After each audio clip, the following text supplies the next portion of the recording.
Assalamualaikum warahmatullahi wabarakatuh. Yang terhormat, Dr. Dindin Ridwanuddin MPD selaku dosen pengampu mata kuliah keterampilan berbahasa MI atau SD, saya Leni Mariana dengan NIM 054 akan membuat video mengenai 12 materi yang telah dipelajari pada mata kuliah keterampilan berbahasa MI atau SD. Nah, materi yang pertama mengenai menyimak. Menyimak didefinisikan oleh Tarigan sebagai suatu proses mendengarkan lambang-lambang lisan dengan penuh perhatian, apresiasi, serta interpretasi untuk mendapatkan informasi isi dari si pembicara. Jadi, menyimak merupakan suatu kegiatan mendengarkan pembicara dengan penuh perhatian untuk mendapatkan informasi. Nah, ternyata menyimak itu memiliki dua ragam. Yang pertama ada menyimak ekstensif, yang kedua ada menyimak intensif. Menyimak ekstensif merupakan menyimak yang biasa terjadi dalam kehidupan sehari-hari, seperti menyimak percakapan orang di pasar, menyimak teman bercerita, menyimak siaran di TV. Yang kedua itu menyimak intensif. Menyimak intensif itu menyimak yang dilakukan secara sungguh-sungguh, seperti menyimak materi pelajaran yang disampaikan oleh guru. Terdapat proses dalam menyimak. Tahap pertama, mendengarkan. Pada tahap ini, penyimak mendengarkan isi dari si pembicaraan. Yang tahap kedua, memahami. Pada tahap ini, penyimak memahami isi makna yang dibicarakan oleh si pembicara. Tahap ketiga, menginterpretasi. Pada tahap ini, penyimak menafsirkan isi dari apa yang dibicarakan. Tahap keempat, mengevaluasi. Pada tahap ini, penyimak mengevaluasi makna yang dibicarakan oleh si pembicara. Pada tahap yang terakhir, tahap menanggapi, penyimak baru menanggapi atau merespon maksud dari pembicaraan. Nah, sekarang kita memasuki pada materi yang kedua, yaitu mengenai suasana menyimak dan faktor yang mempengaruhi menyimak. Terdapat dua jenis suasana menyimak. Yang pertama, suasana defensif. Yang kedua, suasana suportif. Suasana defensif biasanya dimanipulasikan dalam pesan-pesan yang mengandung unsur tersirat. Sedangkan suasana suportif biasanya suasana suportif. Pesan lisan yang disampaikan dengan maksud untuk memberikan pendeskripsian yang lebih banyak. Jadi, suasana defensif merupakan pesan lisan yang disampaikan secara tersirat, sedangkan suasana suportif pesan lisan yang disampaikan secara tidak tersirat. Terdapat faktor-faktor yang mempengaruhi suasana menyimak, yaitu yang pertama ada faktor fisik, yang kedua faktor psikologis, yang ketiga faktor sikap, dan yang keempat faktor lingkungan. Yang pertama, faktor fisik. Kita telah sama-sama maklum bahwa kondisi fisik seseorang penyimak menentukan faktor penting yang turut menentukan keefektifan serta kualitas keefektifannya dalam menyimak. Yang kedua, faktor psikologis. Di samping faktor-faktor fisik yang telah dikemukakan tadi, masih terdapat faktor sikap yang kerap kali lebih sulit diatasi, yaitu yang melibatkan sikap-sikap dan sifat-sifat pribadi atau faktor-faktor psikologis dalam menyimak. Yang ketiga, faktor sikap. Setiap orang akan cenderung menyimak secara seksama pada topik-topik atau pokok-pokok pembicaraan yang dapat dia setujui ketimbang pada pokok-pokok pembicaraan yang kurang atau tidak disetujui. Sikap ini wajar dalam kehidupan ini. Yang keempat, faktor lingkungan. Faktor lingkungan berpengaruh besar terhadap keberhasilan pembelajaran menyimak, khususnya pada siswa di sekolah dasar. Faktor lingkungan berupa lingkungan fisik yang mencakup pengaturan dan penataan ruang kelas serta sarana dalam pembelajaran menyimak. Nah, selanjutnya kita masuk ke materi yang ketiga mengenai aneka situasi pelibat menyimak, meningkatkan daya simak, dan memilih bahan menyimak yang menarik perhatian. Situasi pelibat menyimak dapat diartikan sebagai keadaan yang terdapat dalam kegiatan atau keterampilan menyimak yang melibatkan pembicara serta penyimak. Dalam keterampilan menyimak, ada beberapa aneka situasi pelibat menyimak, diantaranya adalah sebagai berikut. Yang pertama, menyimak percakapan. Percakapan atau konversasi merupakan aktivitas yang paling umum di antara tipe-tipe komunikasi lisan dan jelas yang menuntut banyak kegiatan menyimak. Yang kedua, menyimak radio, televisi, rekaman, dan telepon. Kehidupan modern menuntut kegiatan menyimak yang lebih meningkat. Pada masa kini, banyak rumah tangga yang memiliki satu atau lebih jenis-jenis Perlengkapan radio, televisi, rekaman, dan telepon. Jadi, menyimak dapat dilakukan melalui radio, televisi, rekaman, dan telepon. Yang ketiga, menyimak dalam kehidupan sehari-hari dan kurikulum. Dalam kehidupan sehari-hari, manusia diharapkan pada kegiatan menyimak berbagai percakapan, baik itu percakapan di lingkungan keluarga, antar anak, antar orang tua, serta anak dengan orang tua. Kegiatan menyimak itu ada di dalamnya. Dalam kehidupan sehari-hari, keterampilan menyimak merupakan keterampilan yang penting untuk dimiliki. Hal itu karena adanya modernisasi yang mengharuskan kita harus sigap dan berakselerasi di tengah zaman yang semakin maju ini. Bagaimana sih upaya kita dapat menyimak dengan baik? Perlu mengetahui syarat menyimak efektif. Adapun syarat menyimaknya tersebut ialah yang pertama, menyimak dengan berkonsentrasi. Yang dimaksud dengan menyimak berkonsentrasi ialah memusatkan pikiran, perasaan, dan perhatian terhadap bahan simakan yang disampaikan pembicara. Yang kedua, menelaah materi simakan. Untuk menelaah materi simakan, penyimak dapat melakukan hal-hal berikut ini. Yang pertama, mencari arah tujuan pembicaraan. Yang kedua, mencoba membuat penggalan-penggalan pembicaraan. Yang ketiga, menentukan tema sentral pokok pembicaraan. Yang keempat, mengamati memahami alat peraga yang digunakan. Selanjutnya, yang C, menyimak dengan kritis. Dan yang terakhir, membuat catatan. Nah, pembahasan materi yang keempat mengenai seluk-beluk berbicara. Kalau tadi kita sudah membahas mengenai seluk-beluk menyimak, sekarang materi selanjutnya mengenai seluk-beluk berbicara. Apa sih itu berbicara? Berbicara adalah kemampuan mengucapkan bunyi-bunyi artikulasi kata-kata untuk mengekspresikan, menyatakan atau menyampaikan pikiran, gagasan, dan perasaan. Berbicara adalah salah satu kemampuan berkomunikasi dengan orang lain melalui media bahasa. Berbicara adalah bentuk tindak tutur yang berupa bunyi-bunyi yang dihasilkan oleh alat ucap disertai dengan gerak-gerik tubuh dan ekspresi raut muka. Jadi, berbicara adalah kemampuan mengucapkan bunyi-bunyi artikulasi untuk menyatakan pikiran, gagasan, dan perasaan dengan menggunakan media bahasa. Apa sih tujuan kita berbicara? Menurut Tarigan, tujuan utama berbicara adalah untuk berkomunikasi. Tujuan berbicara ini dapat diklasifikasikan ke dalam 5 jenis berbicara, yaitu yang pertama untuk menghibur, yang kedua untuk menginformasikan, yang ketiga untuk menstimulasikan, yang keempat untuk meyakinkan, dan yang kelima untuk menggerakkan. Yang pertama, berbicara untuk menghibur. Berbicara untuk menghibur adalah berbicara yang bertujuan untuk menghibur atau membuat senang orang lain. Yang termasuk ke dalam berbicara ini misalnya bernyanyi, berpuisi, berkomedi. Yang kedua, berbicara untuk menginformasikan. Berbicara untuk menginformasikan adalah berbicara yang bertujuan untuk memberitakan, memberitahu, atau memberi pesan tertentu kepada lawan bicara. Yang termasuk ke dalam berbicara ini adalah percakapan sehari-hari, berbicara untuk memberi petunjuk. Yang ketiga, berbicara menstimulus. Berbicara untuk menstimulus adalah berbicara yang bertujuan untuk memberikan dorongan, rangsangan, atau stimulus kepada lawan bicara. Dalam bicara ini biasanya penutur menghadirkan contoh-contoh ilustrasi agar dapat menjadikan rangsangan bagi lawan tuturnya. Contohnya yaitu nasihat guru terhadap muridnya.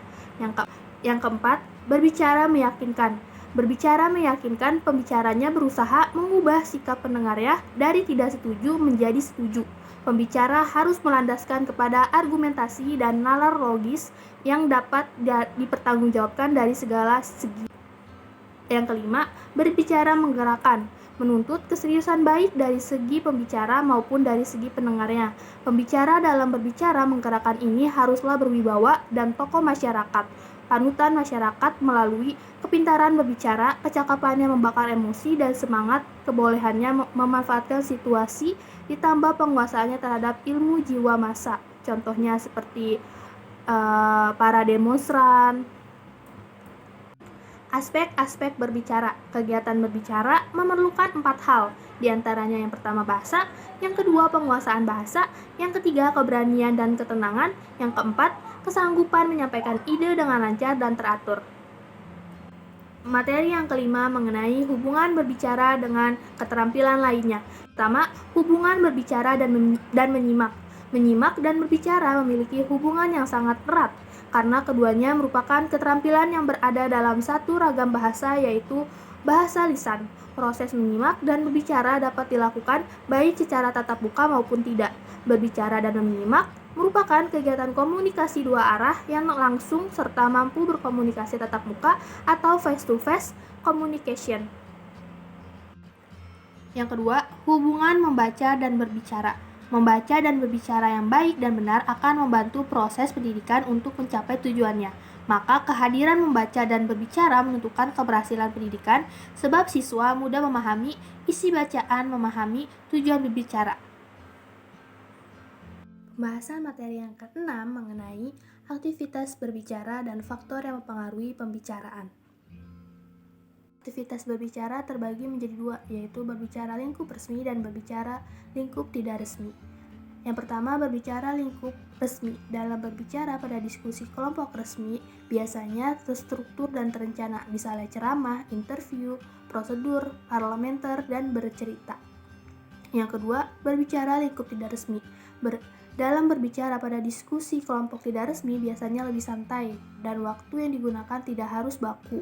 Misalnya itu contohnya seperti cakapan sehari-hari, bertelepon. Nah, terdapat faktor yang mempengaruhi pembicara. Yang pertama itu ada faktor internal dan faktor eksternal. Beberapa faktor internal yang mempengaruhi pembicaraan adalah sebagai berikut. Yang pertama, penguasaan bahasa yang cukup baik. Yang kedua, bahasa. Yang ketiga, keberanian dan ketenangan. Yang keempat, kesanggupan menyampaikan ide dengan lancar dan teratur. Nah, selanjutnya faktor eksternal yang mempengaruhi pembicaraan, yaitu yang pertama ada sarana dan yang kedua interaksi. Sarana dalam kegiatan pembicaraan mencakup waktu, tempat, suasana, dan media dan alat peraga. Pokok pembicaraan yang dipilih hendaknya disesuaikan dengan waktu yang telah ditentukan.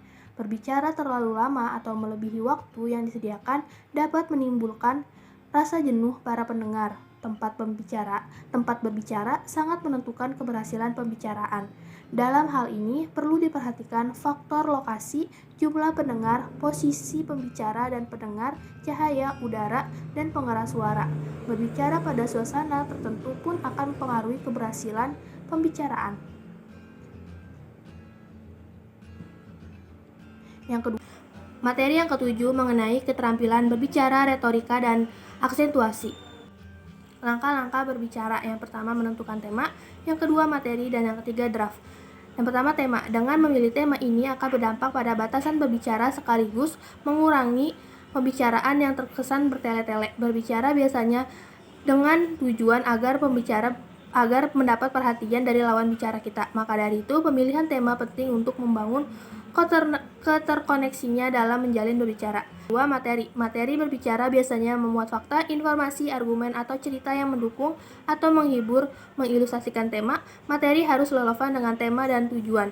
Yang ketiga, draft. Draft adalah masalah atau rencana yang dibuat untuk memulai suatu pembicaraan. Draft termasuk ke dalam langkah persiapan untuk melakukan pembicaraan.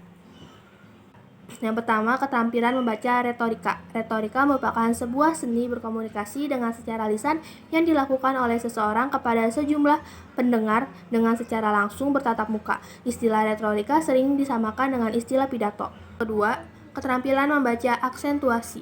Menurut Kamus Besar Bahasa Indonesia, aksentuasi merupakan suatu pemberian tekanan suara pada suku kata-kata. Aksentuasi juga merupakan penekanan dalam beberapa kata yang dianggap penting dapat dikatakan. Memberi sedikit dramatisasi pada bagian-bagian tertentu, tujuannya agar pendengar memperhatikan beberapa kata-kata tertentu. Materi yang ke-8 mengenai seluk-beluk membaca.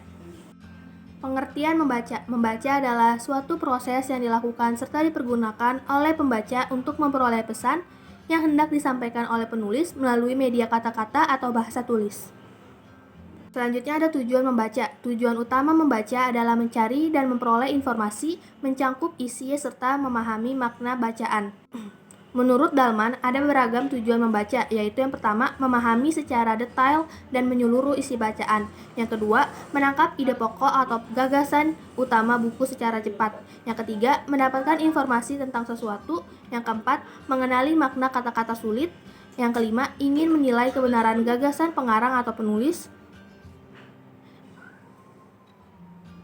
Yang keenam, ingin mendapatkan keterangan tentang pendapat seseorang ahli atau keterangan tentang definisi suatu istilah. materi ke-9 mengenai membaca nyaring dan membaca dalam hati. Yang pertama, membaca nyaring. Membaca nyaring adalah kegiatan membaca dengan mengeluarkan suara atau kegiatan melafalkan lambang-lambang bunyi bahasa dengan suara yang cukup keras. Membaca nyaring juga diharapkan memperhatikan bahan bacaan dan menggunakan intonasi yang tepat dan jelas. Tujuan membaca nyaring. Tujuan membaca nyaring yaitu agar seseorang mampu mempergunakan ucapan yang tepat dalam membaca dengan jelas dan tidak terbata-bata. Membaca dengan tidak terus-menerus melihat pada bahan bacaan. Membaca dengan menggunakan intonasi yang tepat dan jelas. Nah, kalau tadi itu membaca nyaring, selanjutnya itu membaca dalam hati. Membaca dalam hati adalah cara atau teknik membaca tanpa suara. Jenis membaca ini lebih menekankan terhadap pemahaman isi bacaan. Jadi kalau membaca nyaring, membaca dengan suara yang cukup keras. Kalau membaca dalam hati, membaca tanpa suara. Tujuan membaca dalam hati sama dengan tujuan membaca, yaitu untuk memperoleh keterampilan membaca informasi. Materi yang ke-10 mengenai membaca telaah isi dan telaah bahasa. Membaca telaah isi. Membaca telaah isi terdiri dari membaca teliti, membaca pemahaman, membaca kritis, dan membaca ide. Membaca telaah isi menuntut pembaca untuk terampil menelaah isi bacaan secara mendalam. Jadi membaca telaah isi suatu bacaan menuntut ketelitian, pemahaman, kekritisan berpikir, serta keterampilan menangkap ide-ide yang tersirat dalam bacaan. Membaca telaah bahasa, yakni suatu kegiatan membaca yang menuntut adanya pemahaman yang mendalam terhadap bahasa yang membangun bacaan. Membaca telaah bahasa ini terdiri dari membaca bahasa dan membaca sastra. Materi yang ke-11 mengenai seluk-beluk menulis. Pengertian menulis. Menulis ialah menurunkan atau melukiskan lambang-lambang grafik yang menggambarkan suatu bahasa yang dipahami oleh seseorang, sehingga orang lain dapat membaca lambang-lambang grafik tersebut. Fungsi menulis. Dalam sebuah kegiatan berbahasa, menulis memiliki sejumlah fungsi diantaranya. Yang pertama ada fungsi personal, yaitu mengekspresikan pikiran, sikap, atau perasaan pelakunya yang diungkapkan melalui surat atau buku harian. Yang kedua, fungsi instrumental atau direktif, yaitu mempengaruhi sikap dan pendapat orang lain. Yang ketiga, fungsi interaksional, yaitu menjalin hubungan sosial. Yang keempat, fungsi informatif, yaitu menyampaikan informasi termasuk ilmu pengetahuan. Yang kelima, fungsi estetis, yaitu untuk mengungkapkan atau memenuhi rasa keindahan. Materi terakhir, materi ke-12, yaitu mengenai keterampilan menulis.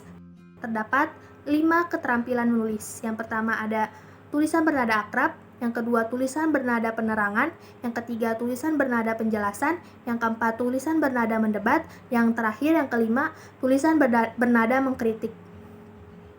Tulisan bernada akrab. Tulisan dengan nada akrab cenderung ramah, santai, dan dekat dengan pembaca. Penulis menciptakan hubungan emosional yang positif dengan pembaca. Contohnya itu kayak blog pribadi, surat kepada teman, dan lain-lain. Yang kedua, tulisan bernada penerangan. Tulisan ini bertujuan untuk memberikan informasi atau pemahaman yang lebih baik kepada pembaca. Nada tulisan biasanya netral dan informatif. Contohnya itu artikel berita, buku teks, dan laporan ilmiah.